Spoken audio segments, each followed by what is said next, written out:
This is a lecture on digital certificates for COP 621 Web Security at North Carolina A&T State University. A hash is the numerical result of some calculation done on the bytes of a file. The simplest hash you can think of is simply to add all the bytes together. So take all the bytes, which you look at as characters generally, but then sum them together as 8-bit values. That will give you a number. If you change the file, well, the number will generally change. A cryptographic hash is a little bit more secure. You want them to be easy to generate. A checksum, of course, is easy to generate. But another requirement is that it should be infeasible to generate a file that creates a given hash. And in fact, it's not very hard to generate a file that creates a specific checksum. We want one that creates a rather larger numerical value and is almost impossible to go backwards. And you want the hash to change if you make any changes in the file. So each different file gives you a different hash. If you create a hash of a file and then send it along with the file when you're communicating, then the person who receives the file can calculate the hash the same way that you did and compare their result against the result that you sent them. If the file was changed, then the calculated hash and the one that you sent will be different. This is done all the time in network communications. People use checksums or hashes in order to make sure that the file was received correctly. For integrity and cryptography, we use a more complex hash than was normally used for just network integrity.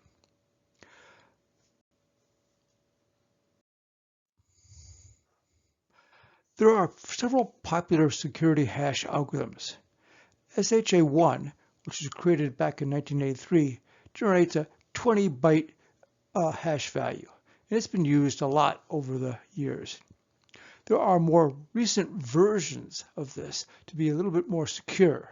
SHA-3 is either 224, 256, 384, or 512 bits result, each one being slightly more secure. There's also other algorithms besides SHA. There's the Blake 3 algorithm, which was created in 2020, and it's efficient and parallelizable, which is useful for making it run quickly. The numbers on the inner circle of the United States Cyber Command seal is the MD5 hash of their mission statement. Geeks. When you have a system that requires the user to enter a password, you can store those passwords in a database. And then when the user later on enters their password again, you can check to see if it matches the value in the database. This has a threat in that anybody who could possibly get hold of your database of user passwords will know everything, and they'll be able to enter all the passwords to all the users. It's much better if you store a hash of the password instead of the password itself. Then, when somebody wants to sign on, they send you their password, you hash the password and compare that to the hashed value that you have. If the two hashed values match, then you're assured that the inputs were the same. Since it should be infeasible to go backwards, that is, if somebody looks at a hash value and make input that will create the hash value, then if an attacker gets the hash value, it does them little good because they don't know how to make a password that makes that hash. A message authentication code, or MAC or MAC, can be used to make sure that a message comes from the stated sender. You hash the message, and then you encrypt the hash with a password and append the encrypted hash to the message when you send it. When somebody receives the message, they can calculate the hash using the same algorithm, and then they can encrypt it with the appropriate key and compare the result that they got with the result that you sent them. If the two results are identical, then they can be assured that the message hasn't been changed in transit and it came from you or at least somebody who knows the encryption key. Because if you didn't know the encryption key, you couldn't make the appropriate hash. A message authentication code provides data integrity and authenticity. People know that the message hasn't been changed, and they know it came from the person who states they sent it. Only somebody with the appropriate encryption key can create the right hash. The hash algorithm may be well known, but if you can't encrypt it correctly, then it won't match what was sent. You can use most any encryption algorithm you want to. Symmetric or asymmetric encryption can be used. If you're using symmetric encryption, then somehow you have to share keys securely before you start this. With asymmetric encryption, you can encrypt something with your private key, send it to the other side, and they can decrypt the hash with your public key. Of course, you have to make sure they get the right public key. Digital signatures are a means of ensuring the authenticity and origin of a message. The digital signature uses a message authentication code encrypted with public key or asymmetric encryption. The data, the hash, and a digital signature are all sent with the message. The digital certificates store the public key of the sender. This makes it much easier for the receiver to decrypt this. Let's go over the process of creating a digital signature. Let's say user 1 wants to send a message to user 2 and ensure that the message doesn't get changed along the way, and so that user 2 can be ensure that the message came from user 1. So we start with the plain text that user 1 has. And again, text can be text, it can be a file, it can be a picture, it can be a program. Bytes are bytes. They take the plain text and they hash it with your favorite hashing algorithm, say SHA-1 or SHA-3. And then the resulting hash is then encrypted with a public key encryption like RSA using the private key of the sender. Then that resulted hash that's been encrypted is appended to the message and sent over the network to the receiver. The receiver gets the message and detaches the hash. They decrypt that with the user's one's public key, the sender's public key. Meanwhile, they also hash the text themselves with the same algorithm used to create the first hash, and then they compare the two results. The hash that they created and the hash that they received and decrypted, do they match? If they match, they can be relatively assured that the message has not been changed and that it came from user 1. Digital signatures can be used in many places. They can be used to send a digitally signed email. I've used digital signatures in email for many years. You could also sign programs that come from a source so people can be ensured that the program has not been modified, infected with a virus or anything, and that it came from the source that says it created it. Because if the program or the document had been changed, then it would be easily identifiable because the hash would not be correct. There are a bunch of programs that use hashes. Adobe PDF and Microsoft Word can digitally sign documents so that they cannot be changed in the future without detection. The file containing a program can be digitally signed so that when it's downloaded, the user can be assured that the file came from who claims they created it and that it has been modified along the way, that nobody has tried to put some sort of virus or malware into the program. In fact, a lot of systems won't accept a program that comes over the web unless it is digitally signed. If you get a warning message from the operating system that a program is downloaded and the digital signature is not correct, you should be very careful about using it.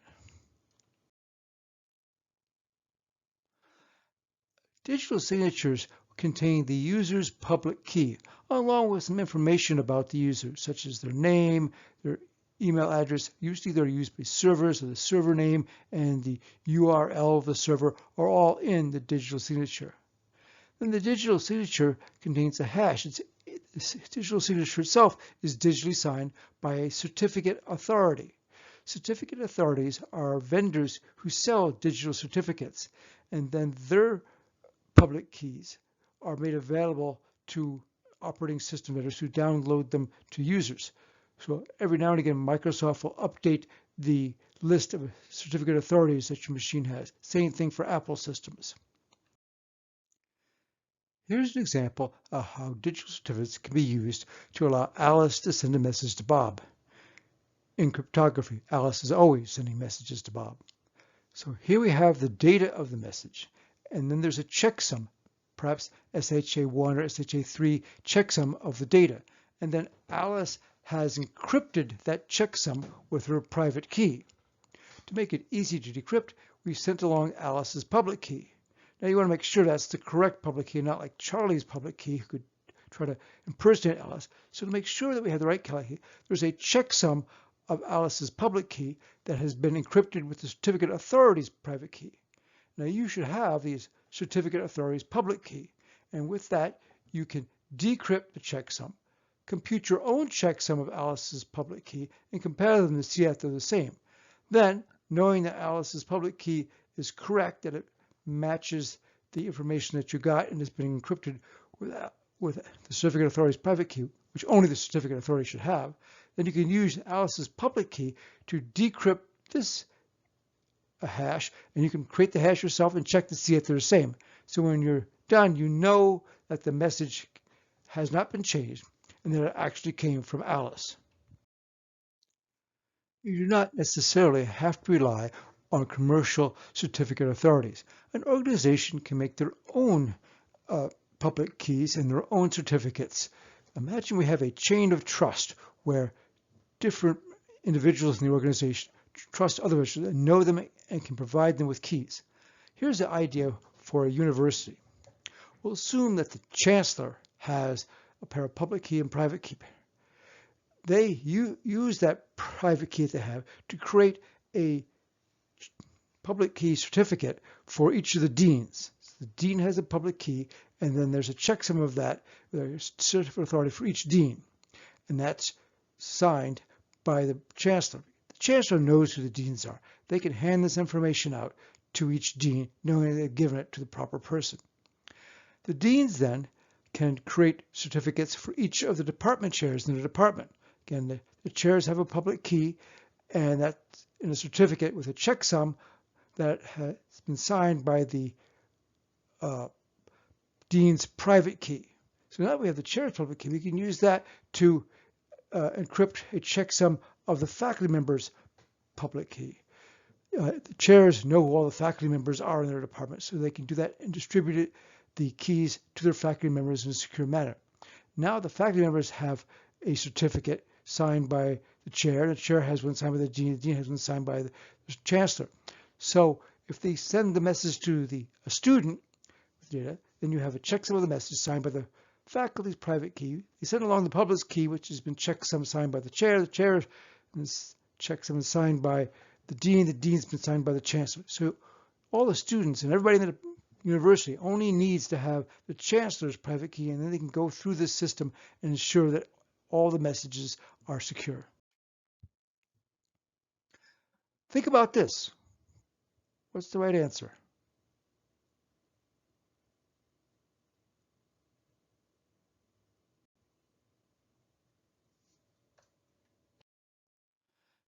The answer is B. A digital certificate contains the public key of the certificate owner. This is used to encrypt the hash. If you got this wrong, it's time to rewind. There are several formats for holding a digital certificate in public keys. X.509 is a format defined by ITU, or the International Telecommunications Union, and it contains the public key and information for a digital certificate. It's a format that can be sent from one system to another, and the other system will be able to recognize it in the appropriate format.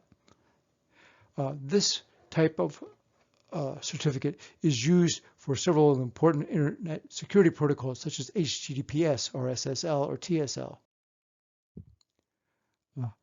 Digital certificates can be purchased from several companies. If you go out and Google up digital certificates, you can find several companies who will sell them for you. There are also companies that will give you free certificates for your own personal email. Here is a list of some of the certificates on my system. These are the certificate authorities that my computer has. Almost all of these were downloaded by Microsoft to my Windows 10 system. And you see there are some Microsoft certificate authorities.